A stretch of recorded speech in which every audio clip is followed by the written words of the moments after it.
or I thought it was very funny defending. But if you're an Arsenal fan, you must be absolutely desperate.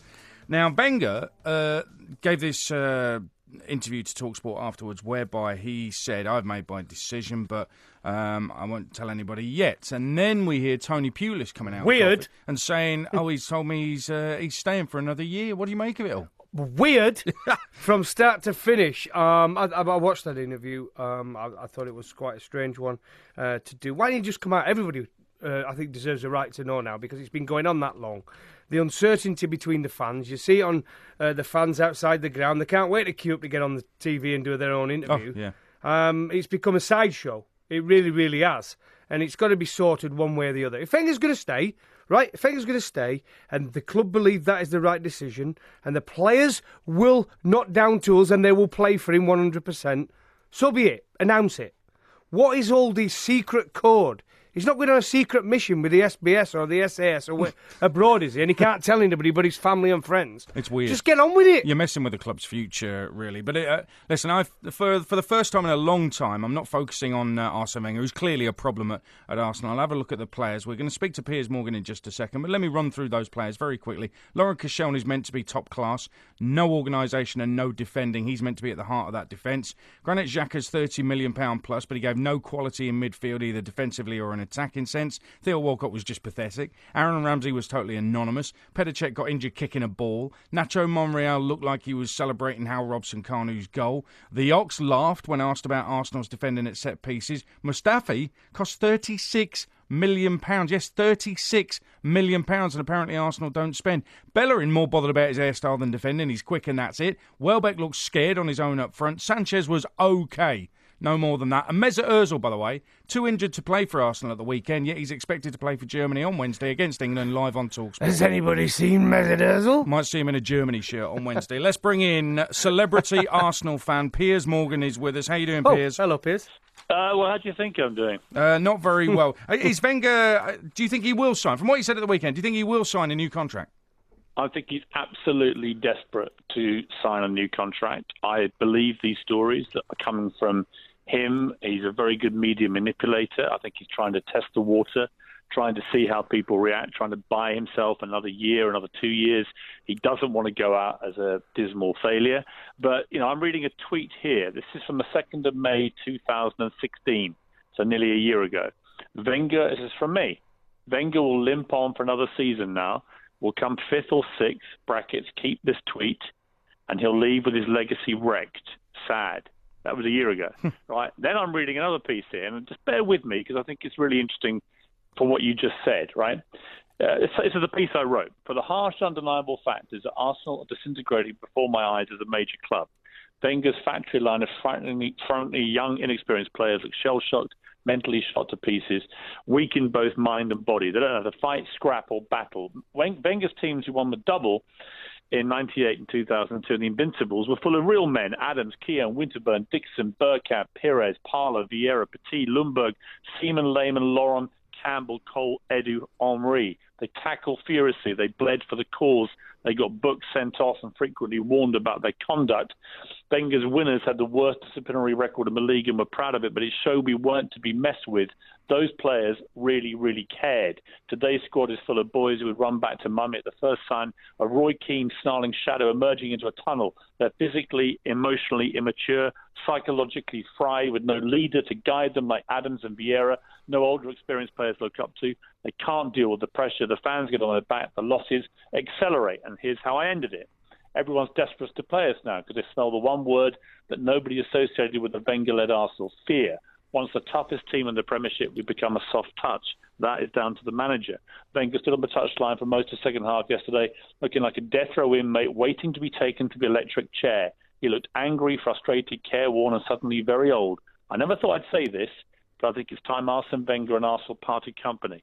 I wrote that column, gentlemen, on the 24th of November, 2008. Oh, wow. 2008. I found it because that was the first time I publicly called for Arsene Wenger to go, right? I have been saying this for the last 9 years. And in that period, Wenger has failed to win the Premier League. He hasn't won it for 13 years now. In the last 7 years, we've been kicked out of the Champions League at the last 16 stage. He's got 2 FA Cups, which we all now, I think, have to accept as a thoroughly devalued trophy. And I'm sorry to the purists. I wish it was different. I had a campaign at the Mirror to save the FA Cup when United pulled out of it. The only way, in my view, to restore prestige is that the winner of the FA Cup gets the 4th Champions League place. I don't think it's going to happen. The idea that any other top club in the world, and by top club, I mean a club who would expect, its fan base would expect, for the money that they're paying to watch, the stadiums that they're in, and the stature and history of the club, would expect to be challenging for a league title.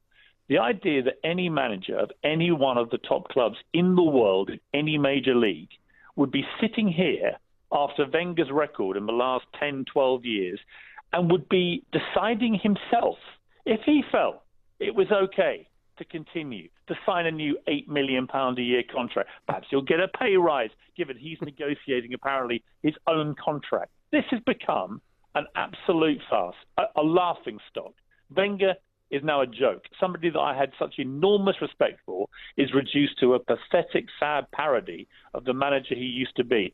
And Arsenal fans who don't want to accept this are part of the problem. And I've been saying this on your show for, 3, 4, 5 years. More, yeah. The same conversation. It's Groundhog Day.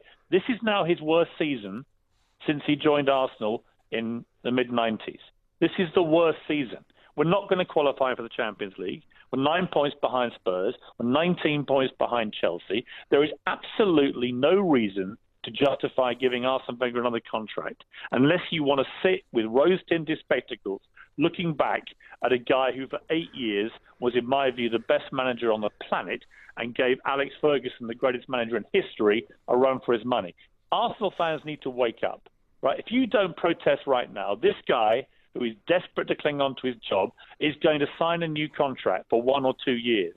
He's testing right now our reaction and our resolve to effect change. And I'm sorry, but it's time to take the gloves off, to stop being nice about Wenger, to stop sucking up to a guy who has not performed now at the top level, in my view, for 12 years, and to say enough is enough.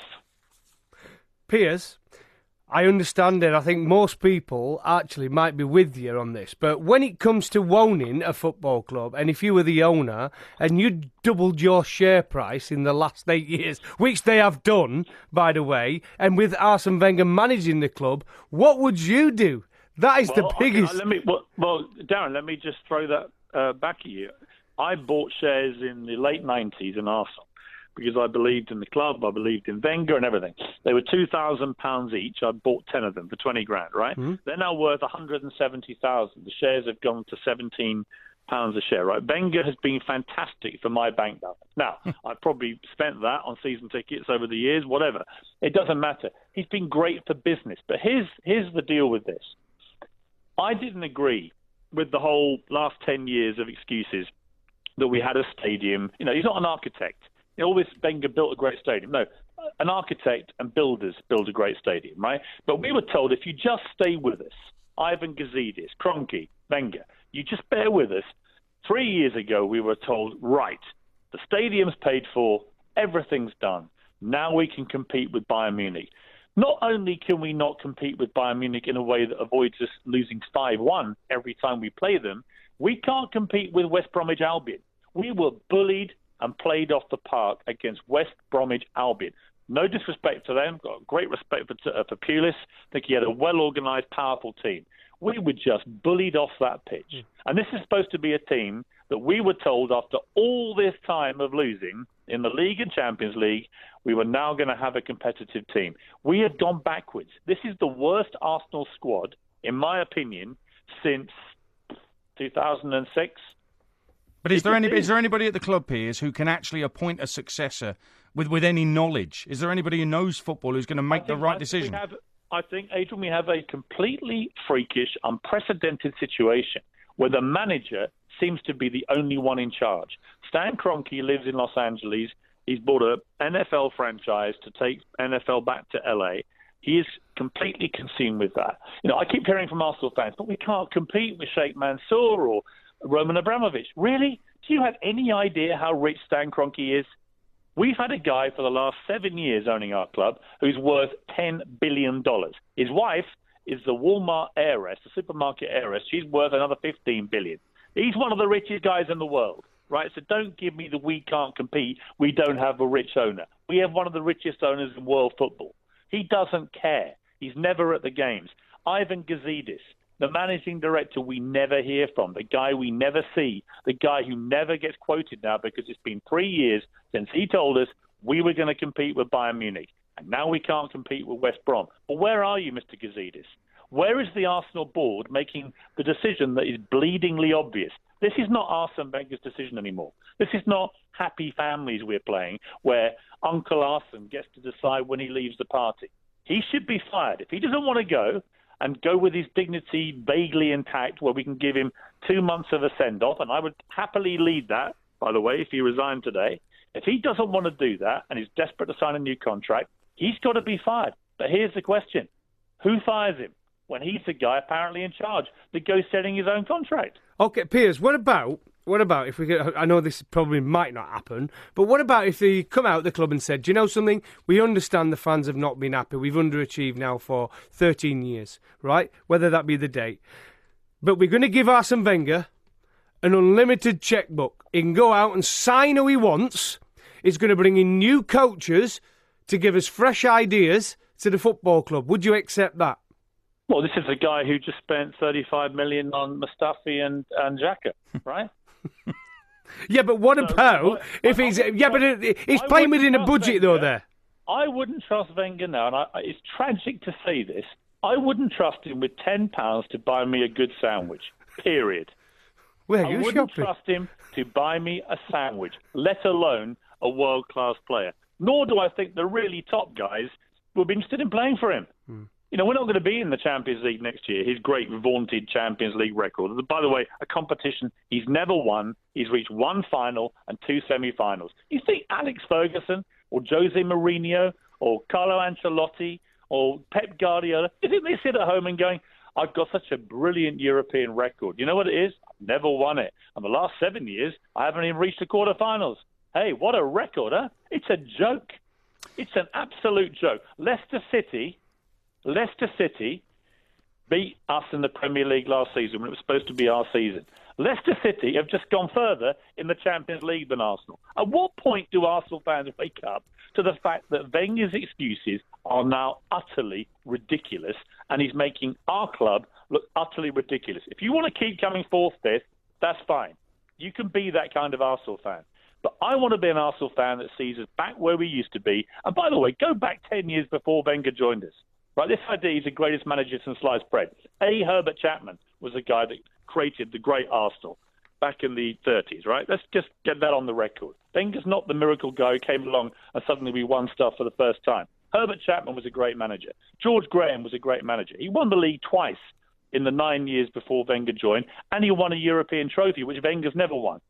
Right, so if you take the 10 years before Wenger joined and the last 10 years of Wenger's tenure, George Graham beats him very, very comfortably. So let's stop this other myth that somehow, be careful what you wish for. What are we going to get? How do we beat a guy with this record? How do we beat a guy who hasn't won the league in 13 years, has never won the Champions League? How do we beat that guy when we've got money spilling out of our ears and a billionaire owner worth $10 billion? I'll tell you how we do it. You put me in charge, and trust me, you wouldn't have players going on that pitch like at West Brom behaving like Aaron Ramsey and Alex Oxlade-Chamberlain, who in the slow-motion replays on Match of the Day, two of the most shameful footballers I've ever seen in Arsenal shirts, standing there as West Brom players steamed in and scored repeat goals within about 10 minutes of each other. Goals that we have been warned the day before were exactly what they were good at. It was pathetic and shameful. And again, I'm talking directly to Arsenal fans now. You've argued with me for years. I see it on Twitter. Arsene knows. Arsene knows. Don't be a traitor. No, you're the traitors if you back this guy now, because you are part of the problem. And we need to have a manager who can take us back to the top again. It is not Arsene Wenger. Piers, it's been amazing stuff, electrifying stuff. We want to get some response to it as well, so thank you very much for coming on. Thanks, Piers. All right, I need to go and lie down. See you later. I feel like I need to lie down as well. Piers Morgan.